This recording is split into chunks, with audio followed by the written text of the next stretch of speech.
In this video, I'm going to talk you through how we do luxury hand stitching techniques when making leather handbags. Now, there's quite a few steps to this, and it's really, really, really important that you get it right and do it neatly to ensure that you've got a beautiful finished product at the end. So first, I'm going to talk you through some of the tools that I'm going to use, and then I'll take you through the process of stitching the leather. Now, depending on the shape of the piece that you're stitching together, you may want to use one of these, which is called a stitching pony or a stitching clamp. So how this works is that you will clamp it onto the end of your desk, and then you can actually adjust this front section here to get it into a position that's comfortable for you. So for example, I'll place this piece of leather in there like that, and that will allow me to stitch my piece like this while the clamp is holding it in place for me. Now, you don't always need to use a stitching pony. In fact, in some of the pieces, I prefer to just hold it in my hands while I stitch because it gives me a bit more control over a slightly more awkward shape. But certainly if I'm doing a straight line, for example, a strap or a handle, it can be really, really helpful to have a stitching pony, but they're not essential. Something that is essential though is our punching tools. Now, our punching tools, also known as pricking irons, are what actually punch the holes through the leather so that you're able to stitch through nicely. You can't get away with not having these. It's so important that you pre-punch your holes before trying to just stitch straight through leather with the needles alone. You'll also want to have a punching block when you're using those pricking irons, just to really protect your table and your surface and to make sure you get your holes all the way through the leather. You'll also need a mallet to actually punch those holes through the leather. So I really recommend that you use a mallet like this rather than a metal hammer because that can really damage your tools. And just a few more things left. Having some thread scissors on hand is super important when hand stitching. We're going to need 2 needles because we're going to be stitching with one continuous piece of thread like this. The thread that I'm using is a polyester waxed thread that's 0.45 mil thick. I also like to have a heavy roller on hand so that I can really seal in my stitches after I've finished stitching. But keep in mind, you can also use a little hammer to do that as well. And last but not least, if you are going to be putting in any punch holes without the use of a pattern, you're definitely going to want to have a pair of dividers on hand so that you can accurately mark the distance away from the edge that you plan to stitch. So now that I've gone over a few of the tools that I like to have on hand, let's dive straight in and start learning the stitching techniques. So I'm going to take my dividers and I am going to scratch a mark into my leather just about 2 mil away from the edge. Now, this mark is going to really help me when I'm punching my holes so that I know I'm putting them in a straight line. Next, I'm going to take my punching block, place my strap over the top, and I'm going to line up my punching tool so that it's sort of right in the center of the line that I'm doing.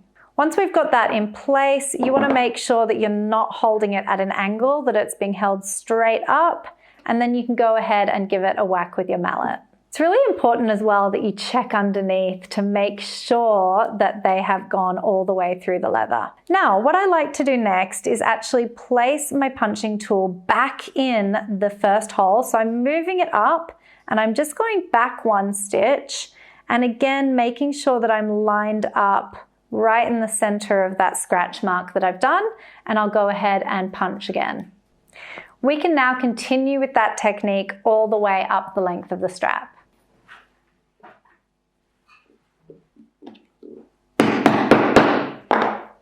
Now, it's worth mentioning, if you don't have an extremely sturdy table, you might want to do this punching just sort of over to the side so it's above the leg of your table, just because that's probably going to be the most sturdiest section of the table. I also sometimes do this on the floor, depending on the table situation, but this one I have is actually quite sturdy, so that's why I can do it right here in the middle. Now you'll notice that the pricking irons that I like to use have a bit of a slant on them. This is called a French pricking iron, and it's purely aesthetics. It just looks really nice when you've got that nice slanted stitch line across your bags, and really I think gives it a really good quality finish. But these come in lots of different shapes and sizes. So you can get little tiny holes, you can just get straight slits, but I would say that the slanted holes is probably the most premium one that you can get in the industry. Now, they also come in different widths. I'm using 3.38 for all of my bag making projects. This is a pretty standard stitch width, so I like to choose one stitch width and do that for all of my patterns. So the next thing we're going to do is we are going to prepare our threads. So I've got my thread here, and I basically want to measure out how much thread I need to stitch this piece. So as a general rule of thumb, I usually do 4 times the area that I want to stitch.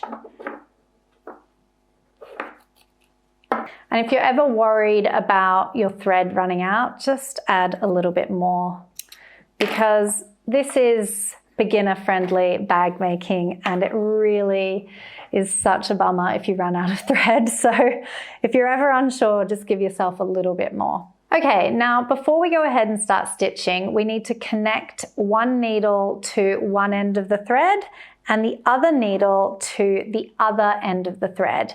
And it's really important that we have them on there really nice and secure, so that when we are doing our stitching, they don't sort of come unthreaded. So I have a technique on how to lock the threads to the needles, and let me show you how to do that now. So first thing I'm going to do is take one needle and one end of my thread, and I'm placing the needle right next to the thread so that the end of the thread is at the same end as the eye of the needle. And then I'm just going to take the pointy end of the needle and I'm going to pierce it through the thread right through the middle. And then I'm going to create like a little loop by piercing it through again. Now don't worry too much about how big or small this loop is. It's just to make sure that it is pierced through twice, basically.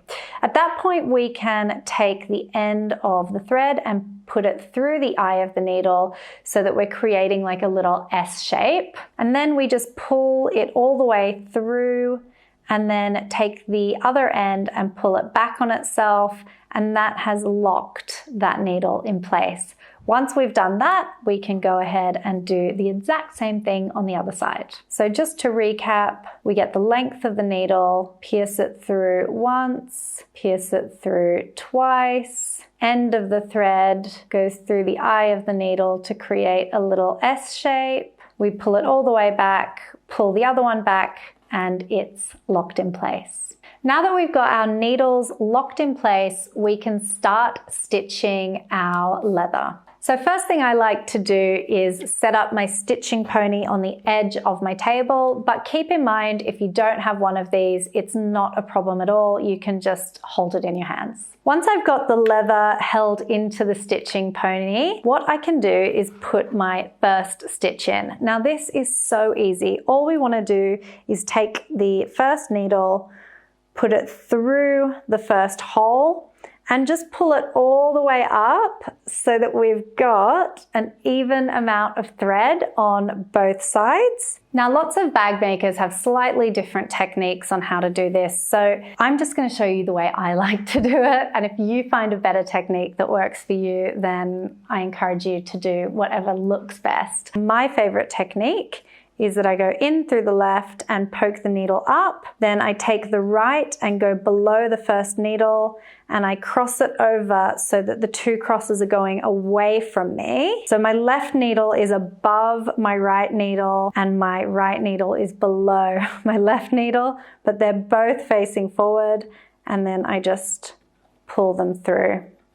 So it's really important that your needles go through at the same angle every single time, and that your threads are sort of crossing each other in the same way every single time. Now, I find with this stitching that sometimes the best way to get your head around it is to just watch me do a few stitches. So I'm going to stop talking for a moment. I'm just going to sit here, do some stitches, and I really encourage you to just watch me as I stitch, because I think it'll really help you to understand and get into your own groove of stitching.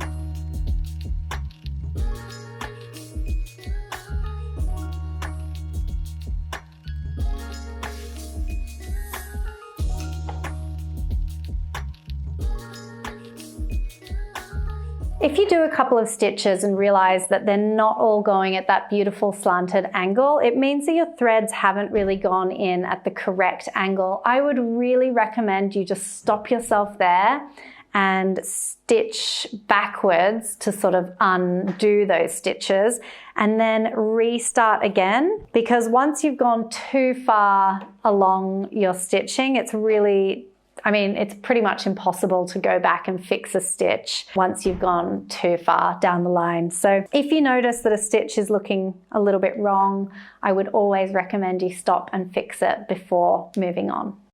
Now, depending on the shape of the product that I am stitching, sometimes I won't do both needles coming through at the same time like that, and instead I will just do one needle at a time.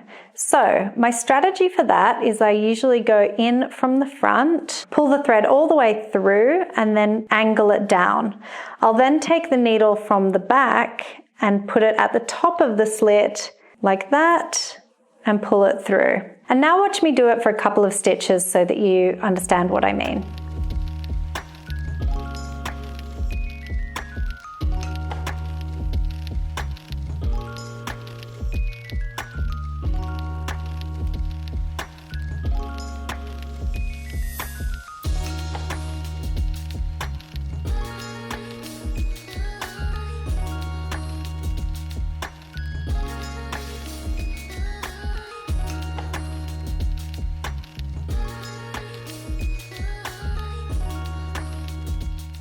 Now, when it comes to finishing off your stitches, there is a way of doing this that will really make sure that your thread is secured really nice and tightly inside the piece. So I'm actually going to stitch back a stitch, but instead of going all the way through the original hole, I'm actually going to pop the needle out right in the center of the two pieces. Now, right before I pull that nice and tight, I like to leave just a tiny little loop, and that's where my glue is going to come in. I'm going to put just a tiny bit of glue right on the center there of that loop, and then I'll just pull it through really nice and tight so that that glue is kind of sandwiched in on the inside of the two pieces of leather, making sure that the thread is really nicely secured in there. You can just wipe away any glue at this stage as well. Once you've done that, I like to pull the thread really nice and tight, and just using my thread scissors, I'll cut it as close to the edge as possible. We're then going to go ahead and do the exact same thing on the other side of the thread. So back a stitch up through the middle, creating a little loop, applying a tiny bit of glue there, and then pulling the rest of the thread up through the center of the two pieces of leather. After I've finished with the stitching, I like to take a heavy roller and just really press those threads down into the leather. It just really helps to get all the stitches laying really nice and flat, and just to make sure that there's nothing sort of loose or anything like that. So if you don't have a heavy roller, you can just use a little mallet, and it just really helps give you a really nice finish on the stitches there as well. So that's how we do the hand stitching. I can't stress enough that if you do make a mistake, I really encourage you to try and correct it at the time rather than keeping going, because it really is your stitches that sort of determine whether your bag is going to look really well made or really homemade. So try and spend a decent amount of time getting your stitching right, and you're bound to have a beautiful handbag.